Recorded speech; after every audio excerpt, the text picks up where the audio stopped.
Alright, so I'm Colin. I'm an autistic student here at Hampshire College. I'm a DIV III student, completing my DIV III senior project thing, which is focused on being autistic and supporting other autistic people through making video essays that normalize information that makes existing while autistic easier, hopefully.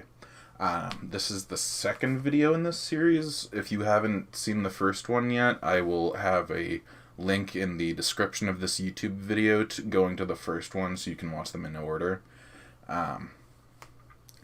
But in this video today, I am going to be talking about masking as well as sensory overload or sensory profiles and how those things work with autistic folks. So I guess to start off with, I'll start with what a sensory profile is. A sensory profile is something that every human being or anything has, but what it means essentially is, if I were to break it down, it's if two people were standing next to each other and someone on the other side of the room were to clap their hands together. These two people may hear the same sound from the same distance away, but the way that their ears actually, or that they receive that sound, that sensory input, may not be the same way. The thing is, without talking about these sensory inputs, we have no way of knowing who feels what, and most people assume that everyone else hears and sees the same exact things as them. But we know that that's not true.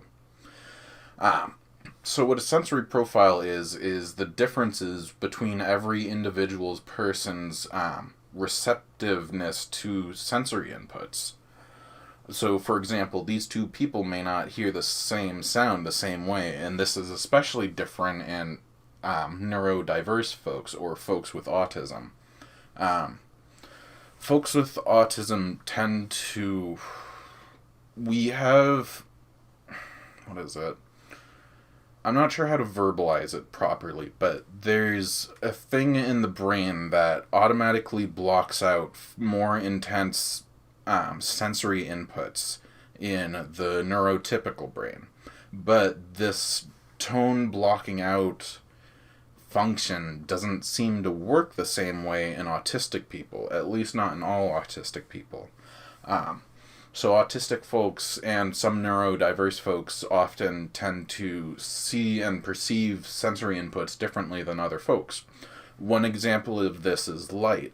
Per se, in like a generic middle school or like elementary school, they have all these fluorescent lights lining every hallway and every room.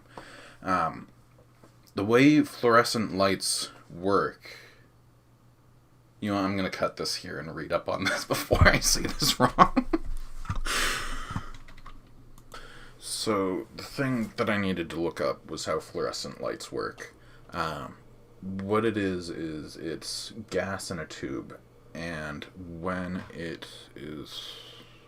I'm already forgetting this. Electricity is run through it to get the lights on. The thing is, the electricity has to be at a stable pace in order to keep the light constant and the same color. Often, eventually with older lights, especially in just generic schools around the country, they're not replaced super often. So when they get older, the color changes and the electricity coming through the starter or the ballast starts to become less stable, making the light flicker. The thing is, because of sensory profiles, autistic folks can receive more of these sensory inputs, the input of this light flickering, than normal folks.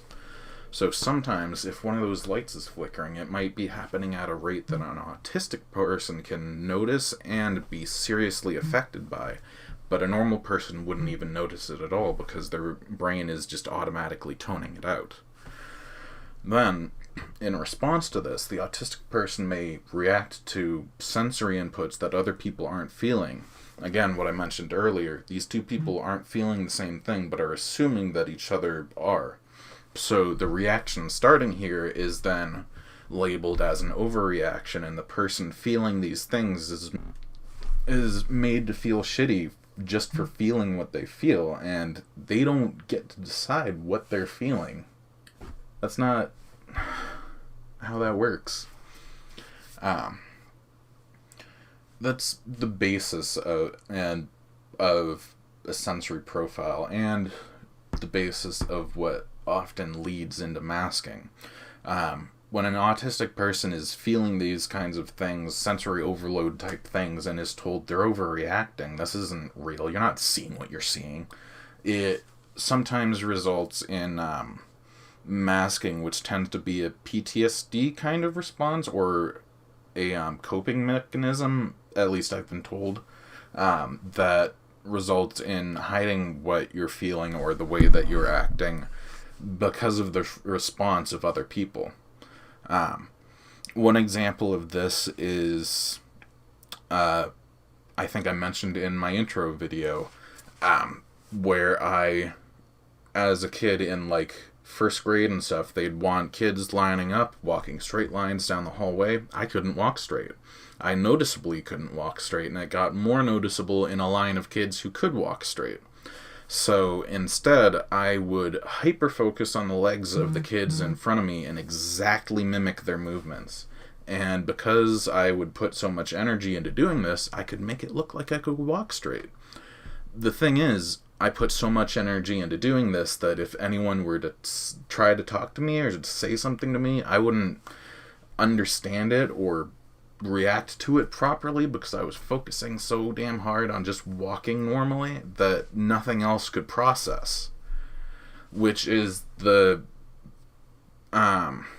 basic idea behind masking, is trying to act more normal at the cost of other...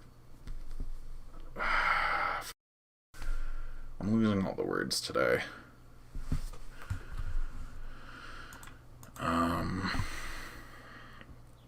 At the cost of other functions. Another example of both of these things in practice is from one of my own experiences.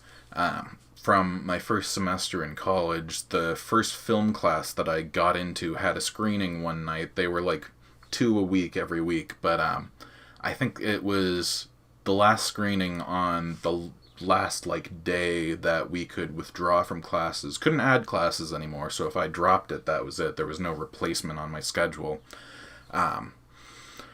And yeah, so I'm not personally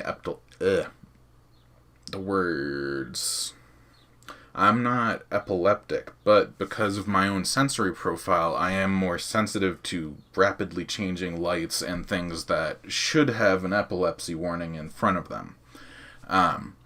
During this particular screening, the professor showed something that didn't have an epilepsy warning, but definitely needed one. And during feedback after this class, while people were asking questions, the professor was going back to certain parts in the screening to talk about them as people were answering questions. Which I do like. Visually seeing what we're talking about helps. Visually seeing it helps, but the thing is, the feedback that I gave was that I told them that it should have had a certain part of it should have had an epilepsy warning and needed it, and that I needed that epilepsy warning. And of course, without warning, she goes back and starts playing that same exact clip again, and somehow can't understand why I'm suddenly looking away and am no longer capable of processing or responding. And instead of being able to communicate that situation there, I ended up having to leave then and just dropped the class that night, which screwed up my whole first semester too.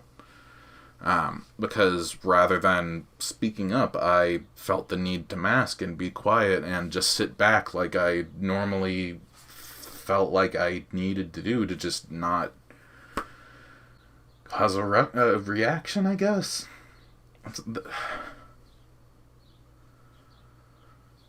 It's complicated, but knowing the language to talk about it, or the language needed to talk about it, is the first step to processing these things and to explaining them to other people. And the language to talk about this kind of stuff wasn't something that I had at the time of this experience.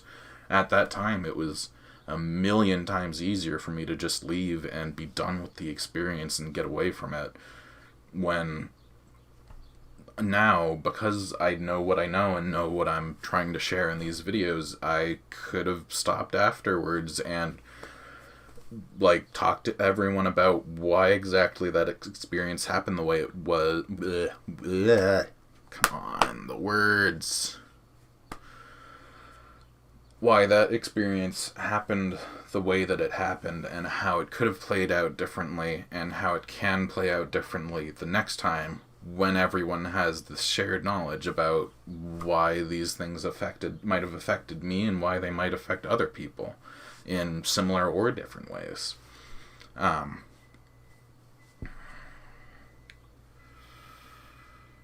So stop telling people that they're overreacting, maybe. Or lean away from it. Because just going outright and telling someone that the reaction they're having to something, especially as sensory input, is overreacting, it's just not. It never results in good things. On top of that, telling a child they're overreacting often results in them pulling back and not sharing things. Which, again, is not good. It's not good. That's not how things should be handled.